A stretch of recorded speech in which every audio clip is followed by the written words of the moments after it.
All good morning.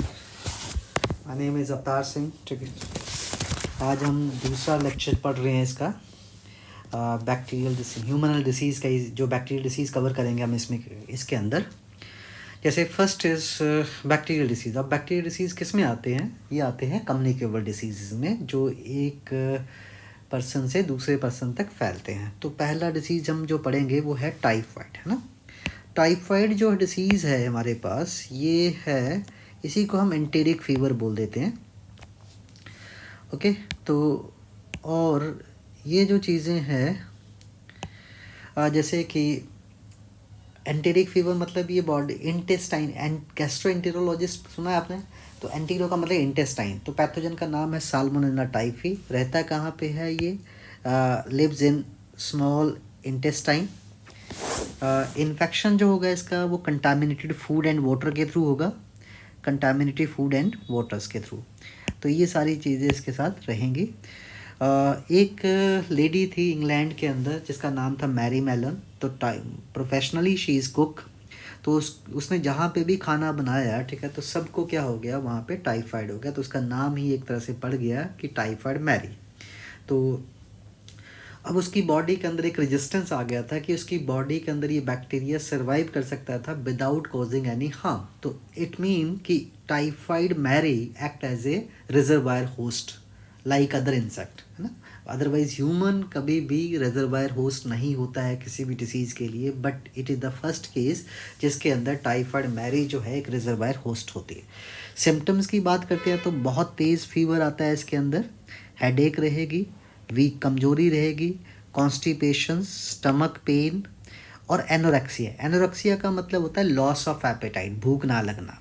Intestinal perforation, but heavy infection के case में intestine इतनी ज़्यादा ब्लॉक हो जाती है कि उसके बाद क्या होता है कि उसमें परफोरेशन हो जाती है और फाइनली अगर इलाज ना कराया जाए तो इसका डेथ हो जाएगी इस केस में। दूसरा आजकल जो सबसे कॉमन सिम्टम देखा गया, हालांकि एनसीईआरटी में मेंशन नहीं किया गया, मैं अपनी तरफ से बता रहा हूँ कि जब आपको खाने का टेस्ट चला जाए, ठीक है, तो इट मीन कि टाइफाइड डिसीज़ के चांसेस होते हैं।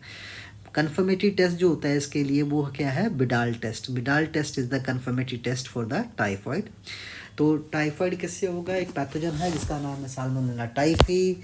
साल्मोनेला टाइफी है, इंटेस्टाइन के अंदर रहता है। रिजर्वायर होस्ट का नाम आपने याद रखना है कि मैरी मेलोन जो है इसे क्या बोलते हो? Reservoir host.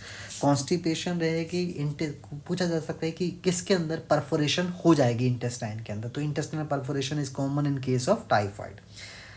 और कंफर्मेटरी टेस्ट जो होगा इसका वो होगा विडाल टेस्ट, राइट।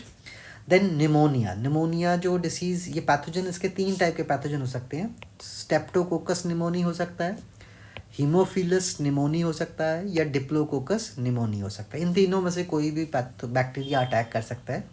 इन्फेक्शन जो होगा वो होगा ड्रॉपलेट एंड डायरेक्ट कॉन्टैक्ट। तो डायरेक्ट कॉन्टैक्ट मतलब किसी के साथ हमने हैंड शेक किया, ठीक है, उसके पास में बैठे हैं, उसके ब्रेथ से हो गया, या फिर किसी ने उसने स्नीज़ कर दिया, कफिंग कर दिया, उसके जो वेपर बाहर गए हैं, तो हेल्दी ह्यूमन बीइंग के अंदर अगर आ गया, जिसका इम्यून सिस्टम कमज़ोर होगा वो कैच कर लेगा। लंग एल्वेलाई के अंदर पानी भरना शुरू हो जाएगा, फ्लूइड एकमुलेट हो जाता है जो पेरिटोनियल फ्लूइड होता है। डिफ़िकल्ट ब्रीदिंग होगी, हाई फीवर रहेगा, कफ होगा, चिल मतलब शिवरिंग इफेक्ट जनरेट होगा, ठंड लगनी शुरू होगी। जो होंठ है उसकी और फिंगर्स के ऊपर नेल, जो lip and finger turn grey to bluish in colour. तो अगर फिंगर्स का कलर ब्लूइश कलर हो जाता है, नेल्स के ऊपर हमें विजिबल होता है, तो इसका मतलब है कि ऑक्सीजन की डेफिशिएंसी होगी। ऑक्सीजन की डेफिशिएंसी का मतलब है कि most of the oxygen body की वो पैरासाइट यूज़ कर रहा है। तो ये है इसका निमोनिया। तो एंटीबायोटिक डिसीज़ देके ये ठीक हो सकता है। 3 पैथोजन होंगे इसके अंदर निमोनिया के अंदर, स्टेप्टोकोकस निमोनी, डिप्लोकोकस निमोनी या हीमोफिलस निमोनी। इनमें से कोई भी हो सकता है। लंग एल्वेलाई में पानी भर जाता है, डिफ़िकल्ट ब्रीदिंग, और एनसीईआरटी जो मेंशन करती है lip and fingers turn grey to bluish in colour. Dysentery हैजा।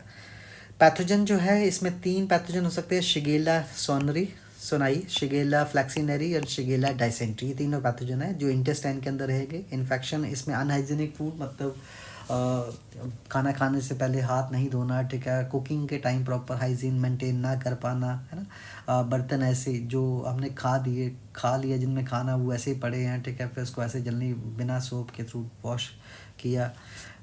इसमें ज़्यादातर पेट में पेन रहेगी, डायरिया रहेगा, इनडाइजेशन मतलब भूख ना लगना, जो खाना खाया है वो डाइजेस्ट ना होना। नोज़िया जो होता है वो वॉमिटिंग से पहले वाली जो सिचुएशन होती है बॉडी की, फीलिंग बिफोर वॉमिटिंग, उसे क्या बोलते हो? नोज़िया।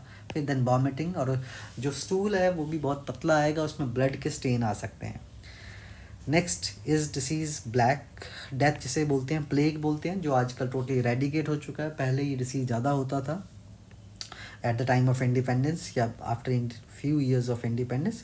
पैथोजन जो है इसका यर्सीनिया पेस्टिस है, बैक्टीरिया।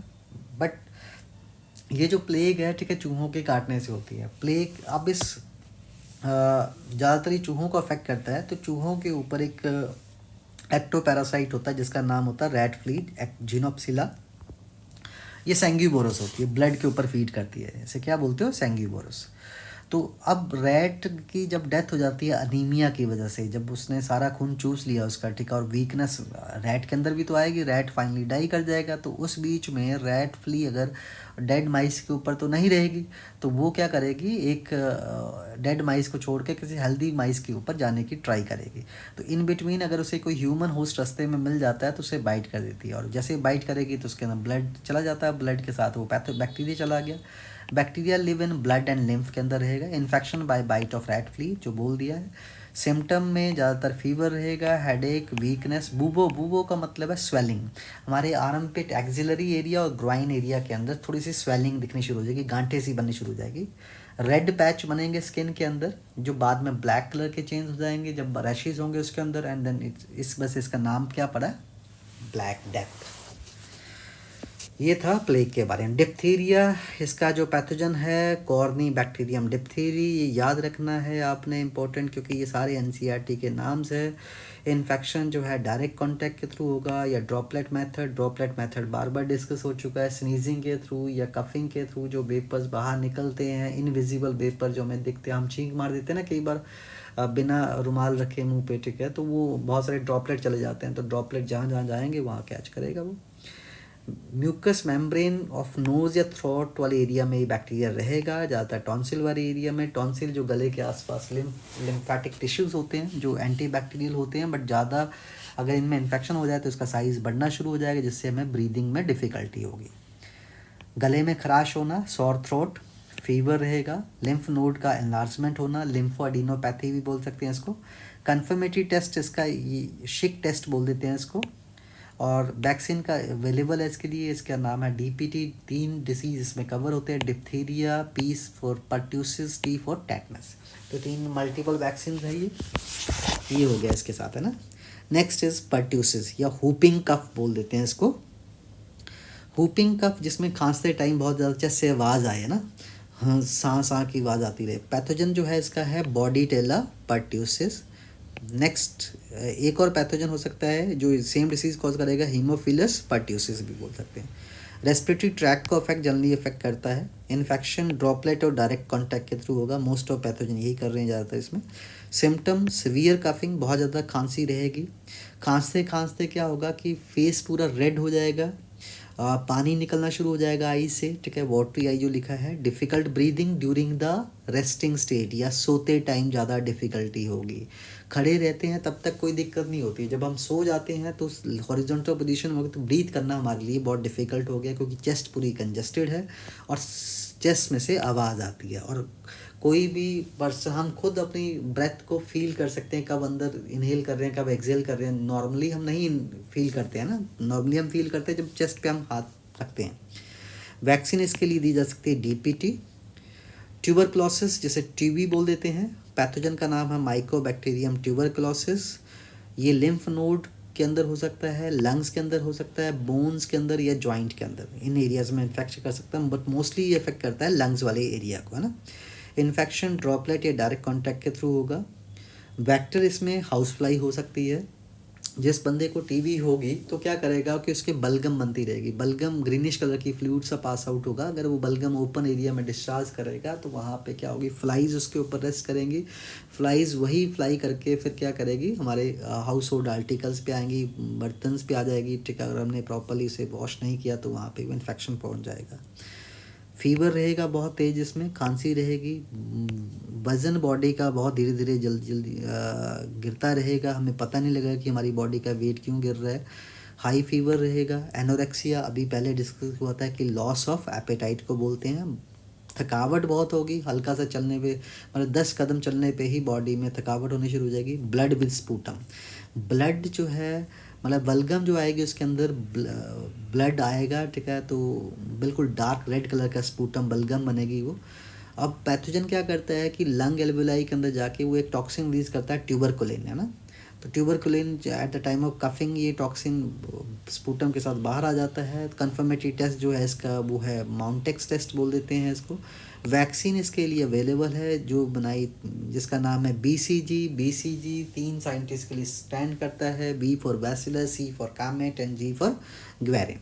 तो ये सारे जो डिसीज़ थे, these all are bacterial disease which is mention in NCERT। तो it is request to everybody preparing for the NEET that go through this lecture and read the pathogen and learn it, है ना।